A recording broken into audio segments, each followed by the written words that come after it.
फिर भी कहा कर अरे तेरे तेरे तू के बढ़िया तेरे तेरे तू के बढ़िया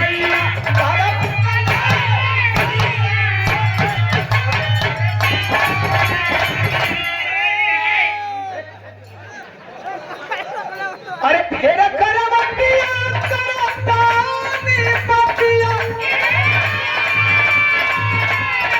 ये करवटिया करतानी पतिया सहिया का सुतल का कोई न बभोर रे हमारा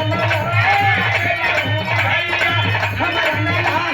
तेला भैया तारा बगल सहिया हमारा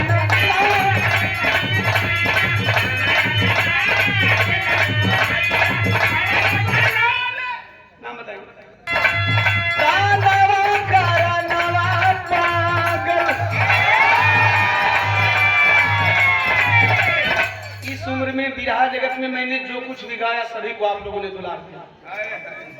और त्रिभुवन भैया पहले ही आप बोल चुके हैं जिनके ये लोग चाहे लोग है गावे कोई के ये बात का घमंड हो गया कि हम हैं तो बिरहा बा तो बड़ी दिग्गज ये बिरहा से निकल गई ना फिर भी बिरहा लोग सुनत बिरहा किसी से नहीं है साहब बिरहा सिर्फ आप जैसे श्रोताओं से है। अरे मैं हर मंच के माध्यम से यही मैसेज देता हूँ कि आप लोग हैं तब हम लोग का बिरहा है आप लोग करेंगे बनी तब हम दोनों भाई का आई बन के हम अपन पैसा लगा कैसे मंच बना सकते आप पर लोग देते हैं आप पे लोग गवाते हैं आप लोगों से बिरहा प्रकाश दीवाना त्रिभुवन से नहीं खेले इसलिए इसको भी आप लोगों ने दुलार दिया उल्फत में धोखा मिलन मारल लग में अरे मारल लग में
माटी में मिलल